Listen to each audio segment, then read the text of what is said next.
So I think I've settled on what kind of car I'm going to get. I think I'm going to get a 2017 or a 2018 Super Sport Camaro. Just update what I've got now. And I talked to my dad about. I was like, I'm going to trade in this Camaro. But he told me years ago, like if I ever want to get rid of it, to let him know that he'd buy it. So, and I was like, do you still want to do that? He's like, yes, that's my car. Don't scuff it up. So Really? I'm just going to sell it to him for like somewhere between trade-in value and private seller value. Like it's not much. It's $10,000 or $12,000, something like that. And I'll like match that for a down payment. So I'll put like 25 down on like a $35,000 car, and I'm financing $10,000. Probably just do it for 48 months just to get it over with, and probably pay it down before then. I really just want to build credit with this. Like right now, I think my credit score is like, one of them is like 750 and the other is like 770 or something like that. I'd like to get to 800 on both. Does it make a difference? Like, what? I've always thought over 700 and you get whatever the best rates are. Interest rate possible is. Yeah, I thought too. That might be true. I don't know. But higher's got to be better for something, right? Like maybe, I don't know. Can't hurt. Can't hurt. So yeah, I'd like to get it as high as possible. And like all I've done is my entire credit history is just credit cards that I've been over like the last 3 years, because I've never financed anything. Like not in the last 7 years, I haven't financed anything really. So I want to get that. I want to get that higher, and then and then I'll probably like upgrade in like 2 years. And like I still want to get a Corvette. I just have this thing where like, yeah, you seemed almost sold on the Corvette when we were talking. Man, it just seems like so much wasted money for a $60,000 or $70,000 car, though. Like, and this Camaro Super Sport, you said is 35. Yeah, they're like $35,000, like 2-3 years old with like 10,000 miles. Like that seemed like $35,000 in my head is like what a nice car costs. Like by nice, I mean like nice-ish. I obviously like. You can get a nice getting like a 3 Series BMW or something, like an M3 or something. Like I get that those are $50,000-$60,000, but like there's something about like that much money for a car. Like where I'm from, you can buy homes for that. Like you can legitimately buy like a small home on like a quarter acre of land for $50,000-$60,000, which is an appreciating asset. And so I've never liked the idea of those cars that cost $50,000 plus. Like when my cousin bought that F-250 Lariat, like Big Daddy 6.8 turbo diesel, and it was like $60,000-$70,000. I was just like, oh my God. Oh, what an expenditure. Don't worry, I put 4,000 down. Oh, I doubt it. I'm pretty sure he went 0 down, 72 months, 0% interest. No, he's gonna get bent over a barrel on that car. I won't go into details. That car's been gone, replaced, and replaced again. Like he's in something much more manageable now.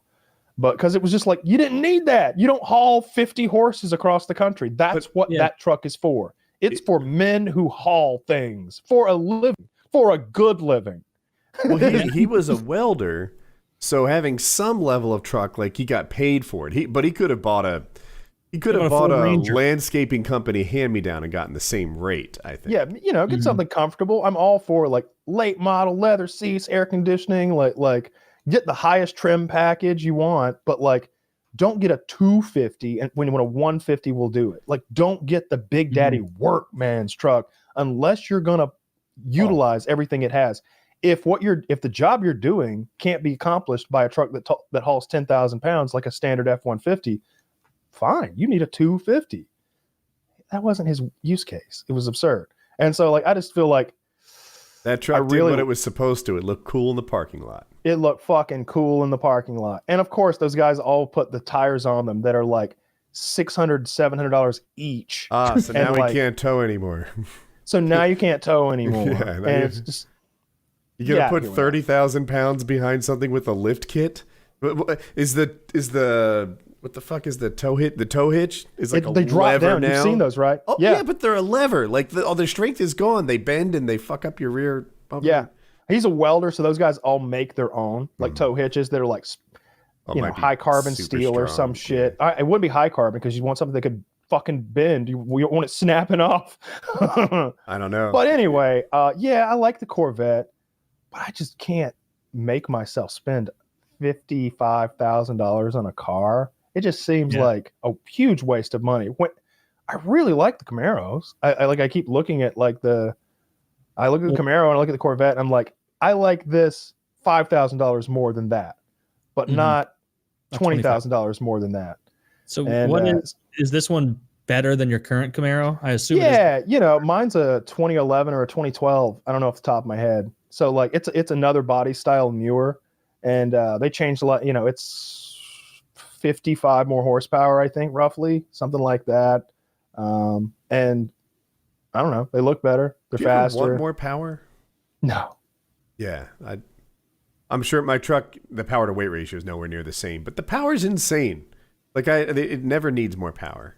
Yeah, I think the manual of my year model had 425 horsepower and the automatic is like 405.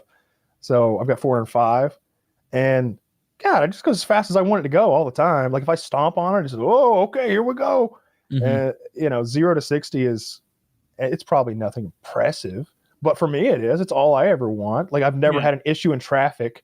You know, like, I wish I had more power so I could have passed that car going 120 instead of just 100. Like that never comes up. Yeah, horsepower in cars has gotten so much better over the last 20 years. Like I was surprised. My truck has also, it's either 400 or 405 horsepower, something like that.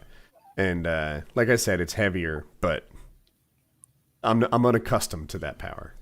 Yeah. So yeah, I think I'm gonna do that this week. Probably I'm gonna take my car to like get it checked out and take it to the dealership, see what they would give me as a trade-in, and then literally just call my dad and be like, "Here's how much you need to send me. You know, you can come pick up your car, and just go from there." So not so much motorcycle anymore, or maybe. I'm still interested in the motorcycle. Like I feel like I need to the car needs to come first because like my ABS light came on, which is the first light that's ever come on in that car. So I'm like, all right, it's time.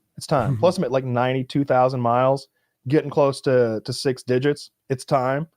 But I still am going to get a motorcycle. I still want a motorcycle, but I definitely don't want a car and a motorcycle if I'm going to be moving soon-ish. Yeah. Like I've been saying for all along, I might get off probation tomorrow or October 8th of next year. It's one or the other. It's or somewhere in between. October 8th is the absolute latest.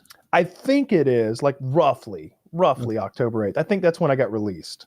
And so that's when my probation began. So like I'm picturing like that moving process, like me, I guess, in a big ass U-Haul with all of my stuff and like my car behind it, maybe. Like where's a motorcycle fit in this equation? Like it does. It's a hindrance. It's a nuisance. Do you have a lot of stuff to move? I bought a nice living room suit last year, and I'd kind of hate to just throw it away. Like I've got what's the resale value on a fucking couch? Well, I mean, you're going to take a bath on it, but it's literally a fucking couch, I would assume. The difference might be, the cost of moving that all the way to Colorado. Well, I mean, how much of my stuff do I bring? Do I leave my television too? Do I leave my bed? Do I leave my like nice gaming desk and my chair? Do I leave my PC? Like what do I take? Like I'd rather take all my things. Much space. Huh? Well, I don't know how much. So is like the only furniture you'd want to bring is the living room setup and then all your gaming stuff in bed. That won't be that bad. Just get a moderately sized U-Haul. I got like a chest of drawers here and like 2 end tables and like I've got a second bed in one of my guest bedrooms. And if there's anything you don't like at all, just take the opportunity to purge it out. Get something nicer when you get there. Yeah, maybe so. But I was just thinking out loud what it would cost to have somebody move it for you. Like is $1 a pound about right? Does that sound right? I honestly don't know. I could get Jeremy maybe to drive it out there. I bet Jeremy would drive a U-Haul and then I could just drive my car. I wouldn't let him drag my car. I would drive my car rather than have Jeremy drag not brand new, but a new car to me in my world that's financed across the country. We'll have him drive all your things that are all paid for. Yes, and inside a U-Haul truck, right? Like insurance would cover my belongings, I guess, if he destroyed them. Actually, like fingers crossed, he like destroys everything I own getting there, and homeowners insurance somehow covers that. I don't know, but yeah, I could probably pay him to do that. Someone was asking me like recently what Jeremy